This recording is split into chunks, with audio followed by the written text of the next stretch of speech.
Hello doctors.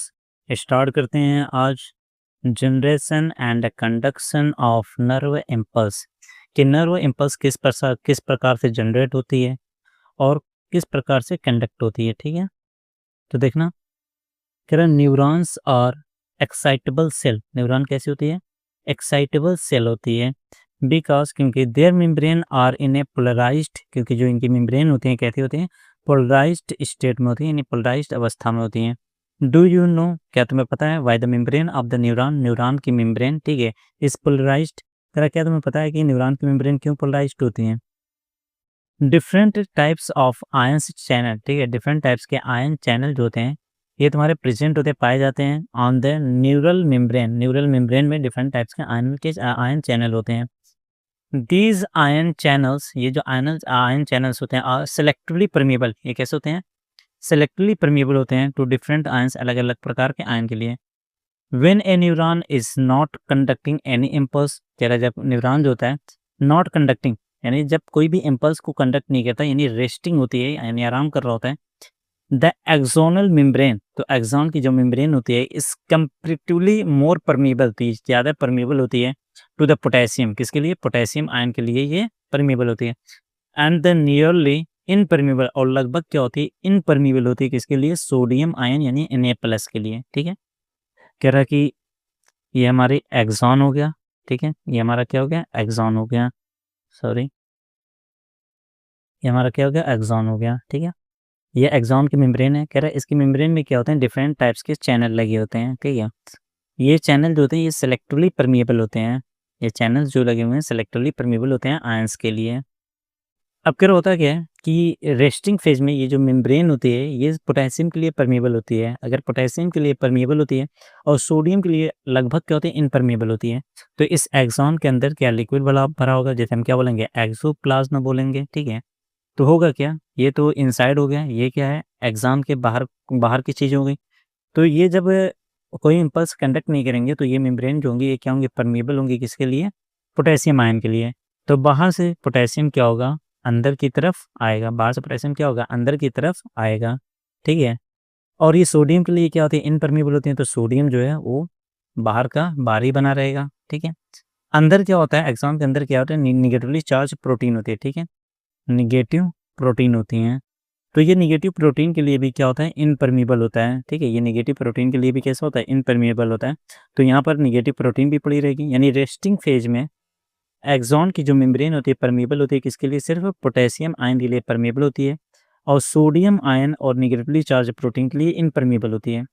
जिसकी वजह से पोटेशियम क्या होता है? बाहर से अंदर आता है, तो अंदर क्या है? पोटेशियम का अमाउंट बढ़ जाता है, साथ ही साथ नेगेटिवली चार्ज प्रोटीन का अमाउंट भी यहाँ पे क्या होता है? काफ़ी ज़्यादा होता है। ठीक है, तो ओवरऑल इन इन दोनों की वजह से, ठीक है, यहाँ पर क्या हो जाएगा? अंदर क्या हो जाएगा? नेगेटिव चार्ज आ जाएगा। ठीक है, और बाहर क्या है? Na+ का अमाउंट ज़्यादा होता है, तो बाहर क्या हो जाता है?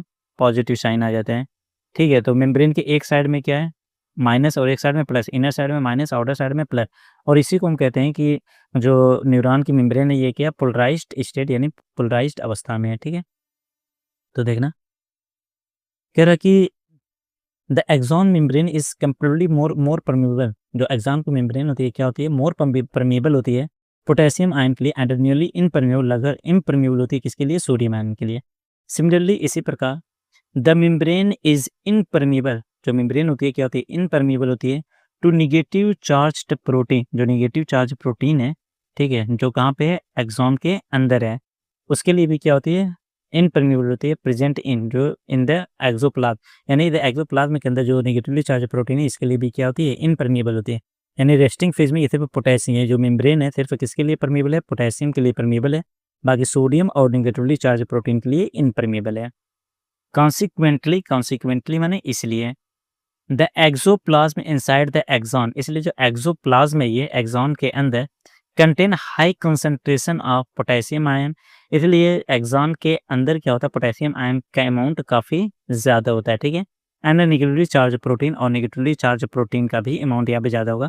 And the low concentration of Na+, और Na+ का यहाँ पे क्या होगा? अमाउंट बहुत कम होगा। ठीक है, इन कॉन्ट्रास्ट, और इसके opposite the fluid outside the axon, यानी एक्सॉन के बाहर, यानी यहाँ की बात कर रहे हैं। ठीक है, contain low concentration of potassium यानी K+, यहाँ पे क्या होगा पोटेशियम आयन यानी K+ यहाँ पर क्या होंगे एग्जाम के बाहर कम होंगे। ये हाई कंसंट्रेशन ऑफ Na+ और Na+ क्या होगा काफ़ी ज़्यादा होगा एंड दस फॉर्म एक कंसंट्रेशन ग्रेडियंट और यहाँ पे क्या है एक कंसंट्रेशन ग्रेडियंट बन गया यानी अंतर बन गया। यानी बाहर की तरफ पे क्या होता है, बाहर की तरफ पे क्या होता है सोडियम यानी Na+ का अमाउंट ज़्यादा होता है और अंदर क्या होता है तुम्हारा पोटेशियम आयन और नेगेटिवली चार्ज प्रोटीन का अमाउंट ज़्यादा होता है। ऐसा नहीं है कि अंदर तुम्हारी सोडियम आयन यानी Na+ नहीं होगा, अंदर भी Na+ होगा लेकिन पोटेशियम की तुलना में क्या होगा ज़्यादा कम होगा, ठीक है।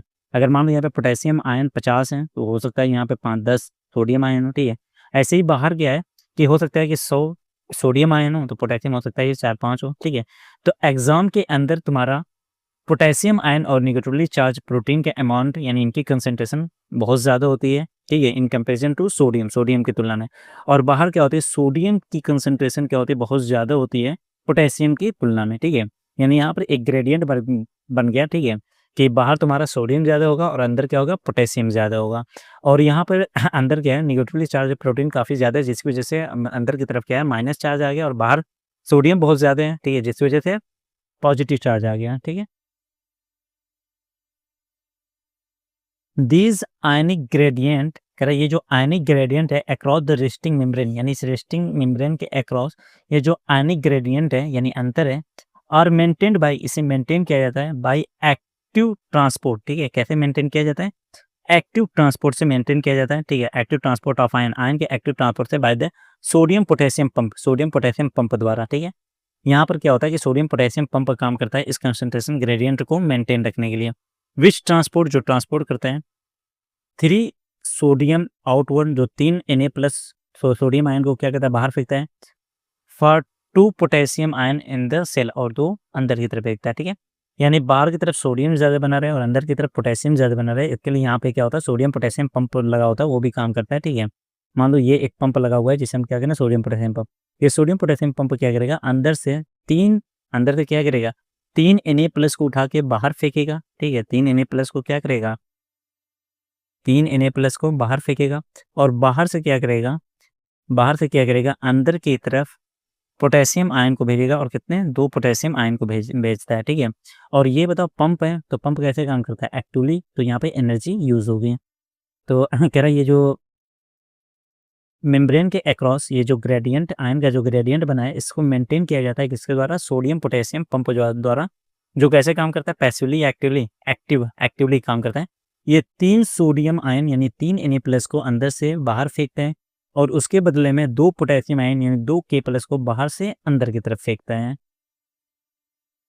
एज ए रिजल्ट जिसके परिणाम में the outer surface of the axonal membrane जिसके कारण एक्सोनल मेम्ब्रेन की जो आउटर सरफेस होती है पॉसेस ए पॉजिटिव चार्ज, इस पर क्या हो जाता है पॉजिटिव चार्ज हो जाता है।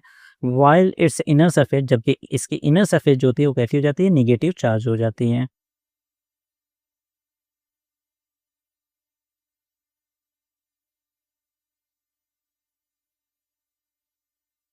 यहाँ पे देखो बिकम निगेटिवली चार्ज, ठीक है।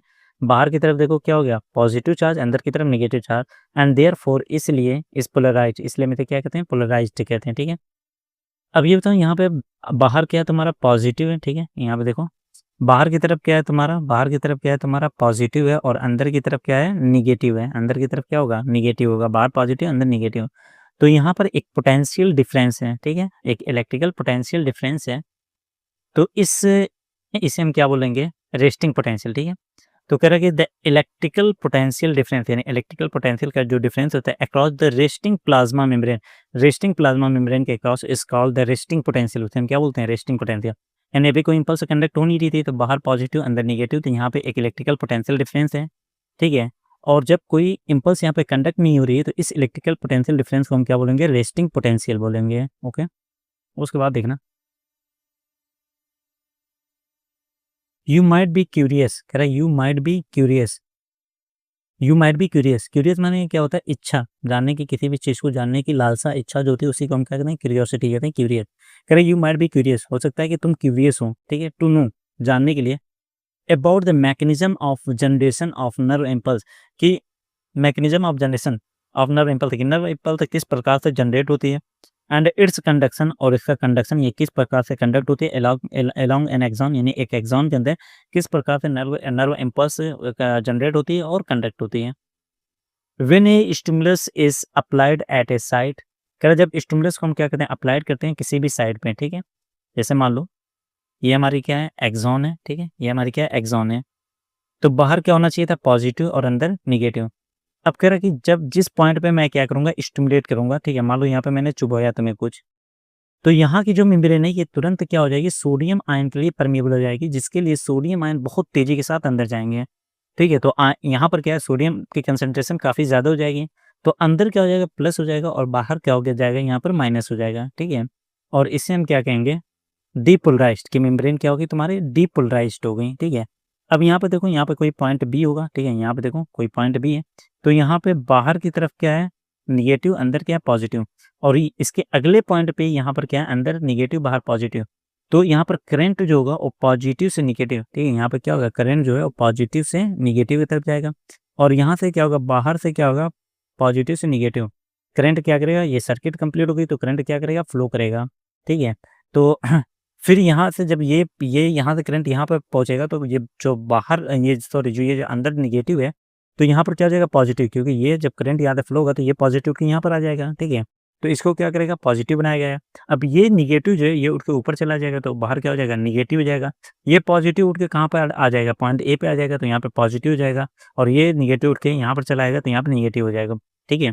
यानी ओवरऑल क्या होगा कि इस पॉइंट बी पे देखो, पॉइंट बी पे क्या हो गया, बाहर पॉजिटिव हो गया, ठीक है, बाहर क्या हो गया, पॉजिटिव हो गया। अंदर यहाँ पे क्या, सॉरी, हाँ, ठीक है। यहाँ पे देखो, यहाँ पे क्या होगा कि जब ये यहाँ से यहाँ पर चला गया, तो बी वाले पॉइंट पे अंदर की तरफ क्या हो जाएगा, तुम्हारा पॉजिटिव हो जाएगा, अंदर की तरफ क्या हो जाएगा, पॉजिटिव हो जाएगा, बाहर क्या हो जाएगा, निगेटिव हो जाएगा। बी वाले पे क्या हो जाएगा, बाहर पॉजिटिव हो जाएगा, अंदर निगेटिव, यानी बाहर पॉजिटिव, अंदर निगेटिव। यानी ये जो तुम्हारी डीपोलराइज्ड हुई थी, ये फिर से अपनी पुरानी अवस्था में आ जाएगा, पॉइंट ए, यानी रीपोलराइज्ड हो जाएगा, और पॉइंट बी जो होगा ये तुम्हारा क्या हो जाएगा, डीपोलराइज्ड हो जाएगा। तो आइए देखें,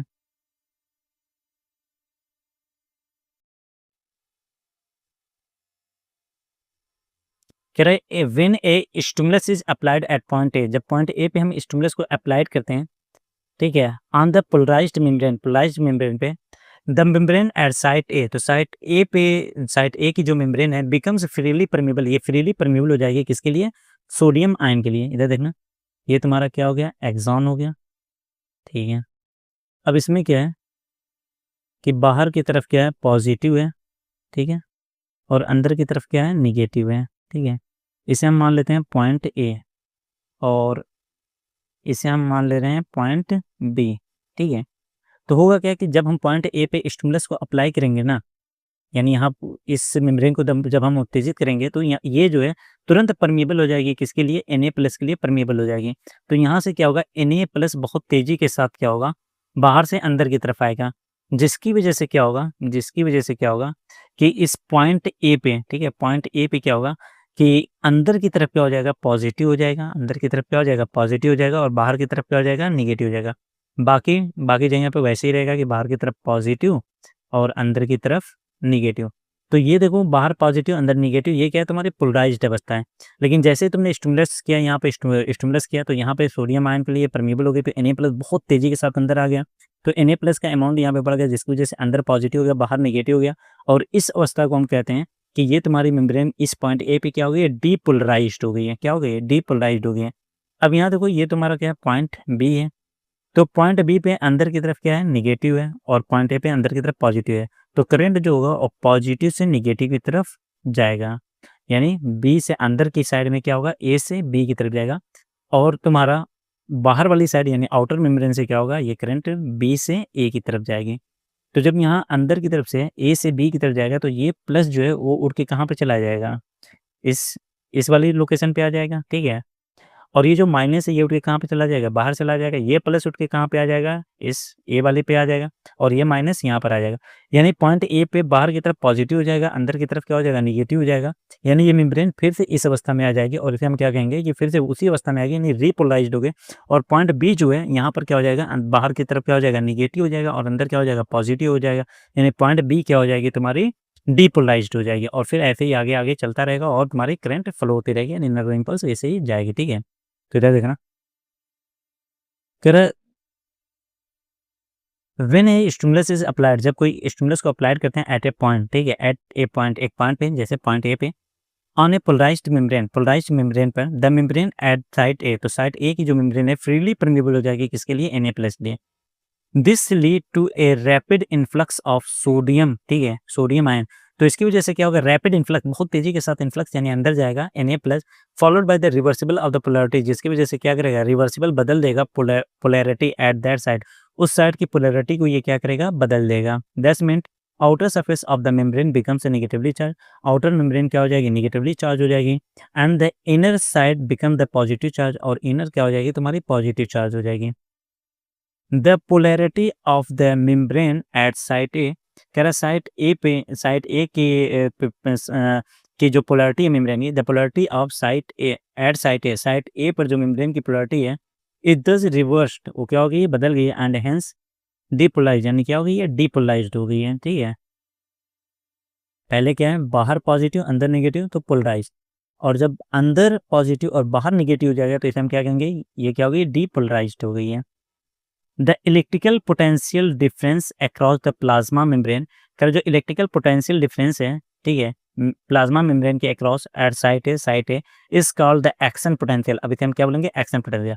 ये तो बाहर पॉजिटिव अंदर नेगेटिव, तो यहाँ पे भी क्या है, इलेक्ट्रिकल पोटेंशियल डिफरेंस है, ठीक है, लेकिन इसे हम क्या बोलते हैं, रेस्टिंग पोटेंशियल बोलते हैं। क्या बोलते हैं, रेस्टिंग पोटेंशियल बोलते हैं। लेकिन जब बाहर नेगेटिव और अंदर पॉजिटिव हो जाए तो यहाँ पर भी इलेक्ट्रिकल पोटेंशियल डिफरेंस है, और इसे हम क्या बोलेंगे, एक्शन पोटेंशियल बोलेंगे, ठीक है। When which is in fact termed as the nerve impulse, और इसी को हम क्या बोलते हैं, नर्व इम्पल्स कहते हैं, ठीक है, यानी इसी एक्शन पोटेंशियल को हम क्या बोलेंगे, नर्व इम्पल्स कहेंगे। एट साइट, ठीक है, एट साइट इमीडिएटली अहेड, ठीक है, कह रहा है एट साइड इमीडिएटली अहेड, ठीक है, यानी इस साइड, यानी इस वाली जगह के तुरंत आगे वाली साइड की बात कर रहा है कि एट साइड इमीडिएटली अहेड, इसके तुरंत अगली वाली पॉइंट यानी एक्सॉन साइड बी, यानी बी की membrane has positive charge on the outer surface, कह इसके आउटर सरफेस, इसके आगे, ठीक है, बाहर पॉइंट बी पे आउटर क्या होगा, पॉजिटिव होगा, and negative charge it's inner surface, और इसके अंदर क्या होगा, नेगेटिव चार्ज होगा। एज द रिजल्ट, जिसके परिणाम में एक करंट फ्लो, जिसकी वजह से क्या होगा, एक करंट फ्लो होगा ऑन द इनर सरफेस है फ्रॉम साइड ए से बी, जिसकी वजह से क्या है कि एक करंट फ्लो होगा, ठीक है, इनर साइड में क्या होगा, ए से बी की तरफ जाएगा, करंट कहाँ पे जाएगा, ए से बी, क्योंकि करंट पॉजिटिव से नेगेटिव की तरफ जाता है, तो यहाँ पर ए पे कहाँ पे जाएगा, इनर साइड में ए से बी की तरफ जाएगा। ऑन द आउटर सरफेस, और आउटर सरफेस पे करंट जो फ्लो होगा, ठीक है, फ्रॉम साइड बी से ए, और आउटर सरफेस पे जो करंट फ्लो होगी वो कहाँ से, बी से ए की तरफ फ्लो होगी। To complete the circuit of current flow, और करंट फ्लो की सर्किट क्या हो गई, कंप्लीट हो गई, ठीक है। हेंस, इसलिए the polarity at site is reverse, इसलिए जो इस साइड की पोलैरिटी वो क्या हो जाएगी, रिवर्स हो जाएगी, ठीक है।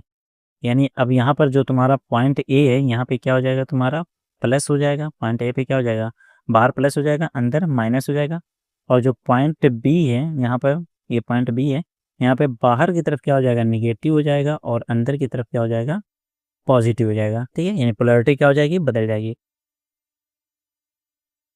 And action potential is generated at side B, और एक्शन पोटेंशियल अब कहाँ पे जनरेट हो गई, साइड बी पे एक्शन पोटेंशियल जनरेट हो गई है, ठीक है।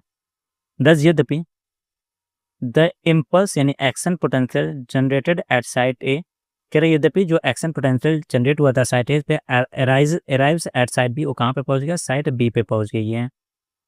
द सीक्वेंस इज रिपीटेड, करिए सीक्वेंस क्या होगा, रिपीट होगा along the length of the axon, यानी इस पूरी एक्सॉन की लेंथ में ऐसे ही ये रिपीट होता रहेगा, एंड कॉन्सिक्वेंटली जिसकी वजह से द इम्पल्स इज कंडक्टेड, जिसकी वजह से इम्पल्स क्या होगी, कंडक्ट होगी। The rise in stimulus induced permeability to sodium ion is extremely short lived, कह रहे राइज इन द स्टिमुलस, यानी स्टिमुलस जो किया गया था तो ये सोडियम आयन के लिए परमिएबल हो गया था, ठीक है, तो ये एक्सट्रीमली शॉर्ट लिव्ड, ये बहुत थोड़े टाइम के लिए होते थे, शॉर्ट लिव्ड यानी बहुत ही थोड़े टाइम के लिए, यानी ये जो परमिएबिलिटी चेंज हुई थी कि बाहर से सोडियम अंदर की तरफ आने लगा था, ये बहुत थोड़े टाइम के लिए होता है। It is quickly followed by, ये तुरंत क्या फॉलो किया जाता है, ठीक है, by rise to the permeability to potassium, तुरंत उसे क्या किया जाता है, बदल दिया जाता है पोटेशियम की परमिएबिलिटी से, यानी बहुत ही कम पीरियड के लिए क्या होता है, ये परमिएबल होता है सोडियम के लिए, फिर से ये तुरंत क्या हो जाता है, पोटेशियम के लिए ही परमिएबल हो जाता है। Within a fraction of second, ठीक है, यानी फ्रैक्शन ऑफ सेकंड, यानी सेकंड का भी बहुत छोटा सा पार्ट, ठीक है।